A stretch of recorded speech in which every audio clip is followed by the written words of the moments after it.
All right, guys, it's hump day. I say that because people hate hearing me say. I've gotten so many complaints about saying it's hump day, hump day. It's hump day, and I have a hump day editorial for you. Yeah, people are like, look at what is this guy? Well, it's hump day, and like nobody says that, right? But it is, and I have an editorial for you. This has come to my attention.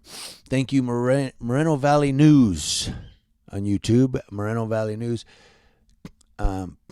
shared this or posted it, and then I said, oh, you know what? I'm going to do an editorial on it. And I'm going to let you guys decide in the comment section below what's going on here. Now, there is a video out on this. I don't know if the video's in the story below or not. I will post the link to this story and the link to Moreno Valley News video in the description box below, and you can go watch the video on this. Let me give you the editorial, and then we'll jump into a quick commentary on it. It comes to us from BuzzFeed. Thank you, BuzzFeed News. BuzzFeed News gives us this story. A body camera video released this week shows Orlando police officers arresting a 6-year-old, restraining her hands behind her back at her school as she cries to be let go. Officer Dennis Turner arrested Kaya Royle, a first grader, on battery charge in September after her grandmother, Marilyn Kirkland, said she threw a tantrum at Lucius and Emma Nixon Academy in Orlando. The treatment of the girl drew widespread criticism. The Orlando Police Department apologized, and Turner was fired days later. Now, the video, which was provided to BuzzFeed News by the family's attorneys, shows how the arrest happened. Turner, who was on duty as a school resource officer at the time, enters an office where Kaya is seated with a school employee and tells her to stand up. Come over here, he says. Kaya asks, referring to zip ties, what are those for? It's for you. Give your hands, okay? Another officer says, come over here, honey. Kaya begins to cry as the officer ties her hands behind her back, screaming, no, no, don't put handcuffs on. She continues to cry, pleading to be let go as the officers lead her out of the school. She sobs, I don't want to go in the police car. You don't want to, the officer says. You have to. No, please, no, give me a second chance. Please just let me go, Kaya cries.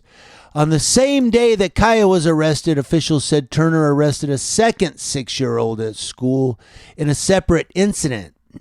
According to the police department, he did not follow its policy requiring approval from a watch commander for the arrest of any children under the age of 12. Turner wrote in an arrest report that the girl in the body cam video had punched and kicked school employees, according to the Orlando Sentinel. After leaving her car with the other officer, Turner returns to the school building where a woman staff member asks if the restraints are necessary. Yes, Turner responds, the video shows, and if she was bigger, she'd been wearing regular handcuffs. He then tells a staff member that the youngest kid he's ever arrested was a 7-year-old who was stealing from Albertsons and thought it was a joke. 7 is the youngest. She's 8, isn't she? The officer asked. The woman says she's 6. Turner says she's 6. Now she has broken the record. She broke the record. Shortly after the incident, Kirkland told NBC affiliate WLFA her granddaughter was handcuffed, fingerprinted, and had mugshots taken before she was released from custody. Kirkland said in September, no 6-year-old child should be able to tell somebody that they had handcuffs on them and they were riding in the back of a police car and taken to juvenile center to be fingerprinted and mugshot. An attorney with the Smith & Yulo law firm, which is representing the girl's family, told BuzzFeed News Tuesday that Kaya has since been enrolled in a different school and is meeting with a counselor on a weekly basis. The firm filed a notice of intent to sue against the city of Orlando in November. In a statement Tuesday, Orlando Police Chief Orlando Rolón said that in addition to firing Turner, the department has implemented changes to prevent this from happening again, including now requiring arrests of children under the age of 12 to be approved by a deputy chief. Rolón said, as a grandfather myself, I understand how traumatic this incident was for the children and everyone involved. All right, so let's go through this again. Now, when you watch the video, there's a couple things I want to nail down here, and then I'll let you guys go. the officer that is walking her to the car and everything does talk to her in a fatherly, gentle manner. However, I don't know about handcuffing a 6-year-old. The thing that gets me though, well, you do have to teach them. Look, if she was kicking and punching on school staff, you have to shut that down when they're young. You have to shut it down. I'm not saying that she should have been handcuffed and put in the back of a police car, even with zip ties. But something, talk to her, say, hey, look, we don't tolerate that. Do you understand? We don't tolerate that. You're going to stop that. No, we don't tolerate that in this school. Something to let that child know. Because if you don't stop them from kicking and punching on school staff when they're 6, think about when she's 16. She's going to be knocking people out. She's going to have, an attitude. She's going to be angry at the world, because teenagers are anyway. They're angry at the world. They hate, they're just pissed off at everything. And it's understandable. That's part of growing up.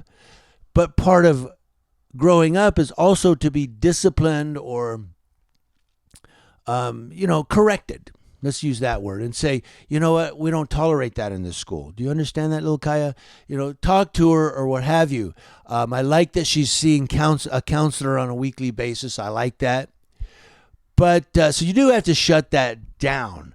But I don't know if putting her in zip ties and throwing her in the back of a police car is the solution. Now, what I want to get to is the school and the cop. Let's talk about them for a second. The cop not only arrested her, but on the same day arrested another child at that school in a separate incident, or it says at school. So I think there was another story that said it was that school, but